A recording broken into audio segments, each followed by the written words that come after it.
మీకు ఒక అద్భుతమైన సత్యం ఏమిటంటే మన జీవితాల్లో కూడా మన చుట్టూ శత్రువులు ఉన్నప్పటికీ, మన చుట్టూ అపాయాలు ఆటంకాలు ఉన్నప్పటికీ దేవుడు నువ్వు తప్పించుకోవడానికి ఎప్పుడు కూడా ఒక మార్గాన్ని మాత్రం దాచిపెట్టాడు అనే వాస్తవాన్ని మర్చిపోవద్దు.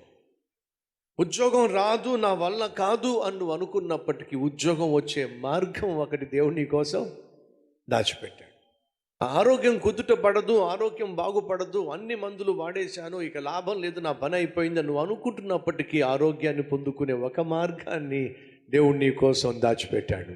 గర్భఫలం నా వల్ల కాదు, ఎన్ని మందులు వాడినా నాకు గర్భఫలం రాలేదు, డాక్టర్లు కూడా చెప్పేశారు, ఇక నో ఛాన్స్ అని చెప్పేశారు అని వాళ్ళు చెప్పేసినా సరే గర్భఫలం పొందుకోవడానికి దేవుడు ఒక మార్గాన్ని నీకోసం దాచిపెట్టాడు.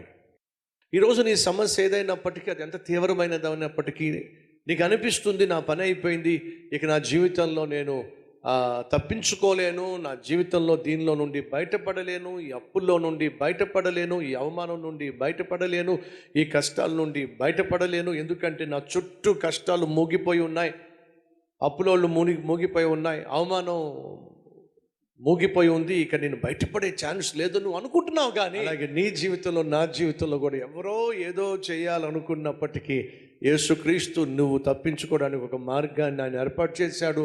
ఆ మార్గం గుండా నువ్వు వెళుతున్నప్పుడు అందరూ చూస్తూ ఉండిపోతారు, కానీ వాళ్ళు నిన్నేమీ చేయలేరు.